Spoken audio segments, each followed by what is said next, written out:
You are watching PEMU TV, Buri Hamwe.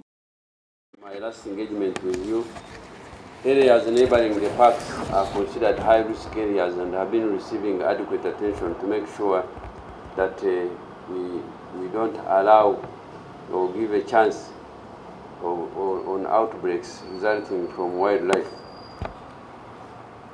Between 1 and 14 days, post-infection animals develop fever, blisters on the tongue, dental pads, and the gums, salivating or frothing around the mouth. Blisters which developed in the interdigital space and heels lead cause lameness in the animal movement. The sick animal stop eating, loses weight, reduces on milk yield, drop pregnant. The pregnant ones may abort, and calves may die. The blisters usually burst and form ulcers, which heal within about 10 days when attended. The exotic animals are most affected, and the mortality rate or the effect in exotic animals is more profound. The current status is that we had FMD in 41 districts, but not wholly covered. You will find one sub-county affected and another sub-county. So, but in total, we had the FMD prevalence in 41 districts. And we provided guidelines for safe trade in these areas, making sure that the sub-counties which are affected are not, do not become a source of spread of FMD. So with the quarantine, with the heightened FMD surveillance, quarantine restriction, provision of FMD control guidelines affected by the districts, vaccination campaign, vaccine importation, animal movement control and regulation, field enforcement, establishment of national and district FMD task force headed by the RDC, communication and awareness creation, cold chain improvement. Government provided a lot of support to local government. We provided the cold chain infrastructure to make sure that the vaccine supplied is kept safe and is applied when it is still effective. The aim of implementing these guidelines was actually to improve on the status of the animal health in the districts, allow trade, and also allow farmers to get income and feed their families and also take their children to school. We have recently procured more than 4 million doses, and we have strategic.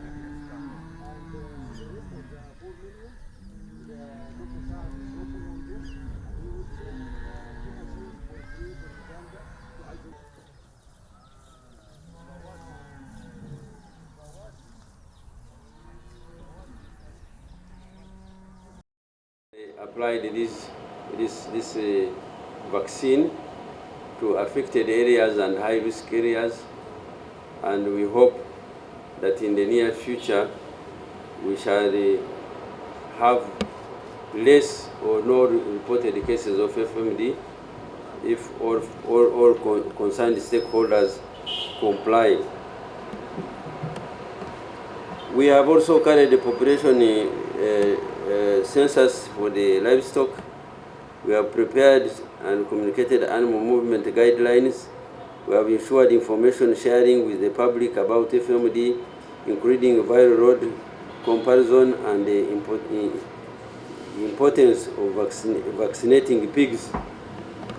Previously, people did not want to vaccinate pigs, but scientifically, the pigs multiply the virus more than any other animal.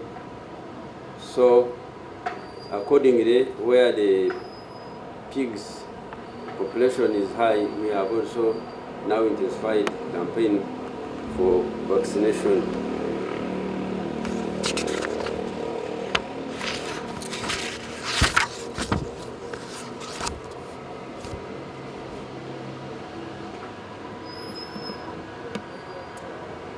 Now, as you are aware, government is trying to shift to make sure that everybody who has livestock vaccinates twice a year, all susceptible animals.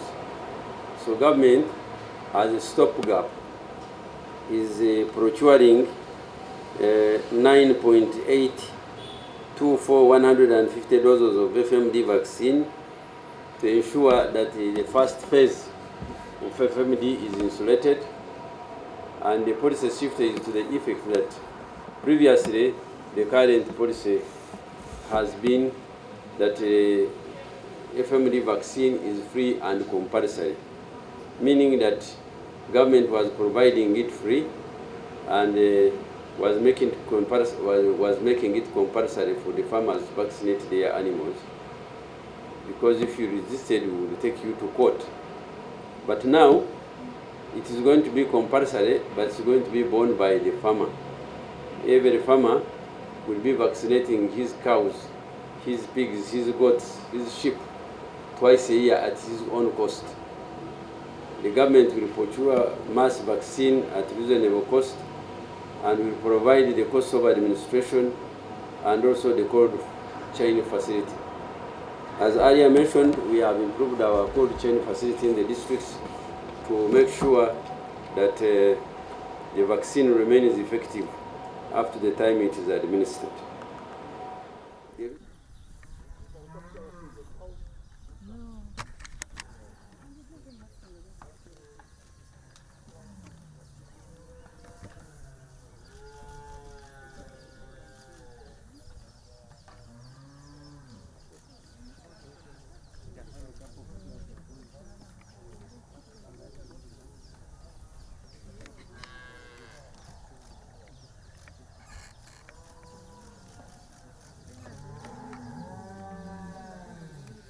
Best vaccination strategy is in place and aims at achieving 80% herd immunity in host, hotspot, and high-risk areas.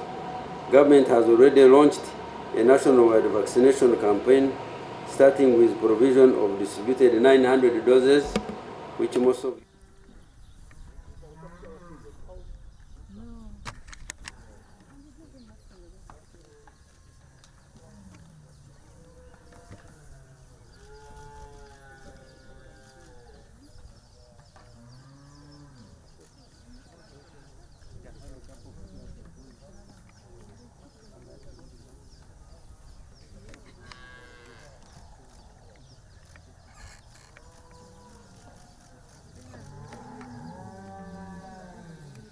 attended, and on Monday I launched another one, 5 million doses from the Republic of Egypt, and